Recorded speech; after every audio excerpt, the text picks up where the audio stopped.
দিনটো কাম কৰিলোঁ, কৰি এতিয়া আকৌ গৈ আছোঁ মেডিকেল আহি পালোঁ বাৰু। কামটো কৰিবই লাগিব, কাম নকৰিলেতো আৰু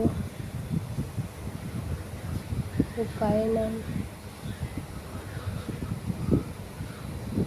তাৰপিছত এতিয়া মেডিকেল আহি পালোঁ, এতিয়া যাম আৰু মাৰ কাৰণে ভাত চব্জি বনাই আনিলোঁ, সেইটো মই আগে যাই আছোঁ।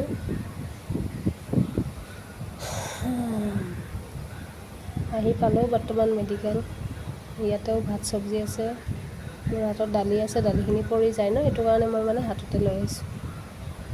তাৰপিছত ইফালে মই আহি পালোঁ মাৰ ওচৰত, মুনুক ইফালে মই ভাত খাব দিলোঁ, মাক ভাত খাব দিলোঁ, মা কৈছে মই ভাত নাখাওঁ, মাটিৰ দালি যে খুজাব।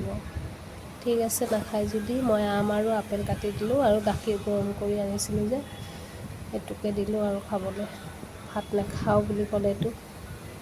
তাৰপিছত আৰু মুনুৱে কৈ আছে মোক আৰু দুটামান ভাত দিবি দেই, মই আৰু দুটামান ভাত খাম, আজি মোৰ ভোক লাগি আছে। দিনটো মানে বহুত দৌৰা দৌৰি কৰে ন, মইতো ইফালে ডিউটিতে থাকোঁ, তাই চব কাম কৰে। ইফালে আকৌ কাপোৰবিলাক ধুই তলত শুকাই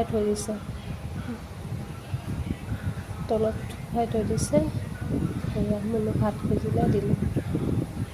আজি মানে মই গোটেইকেইটাই ভাত খাওঁ আৰু দিনটো কষ্ট কৰে ন।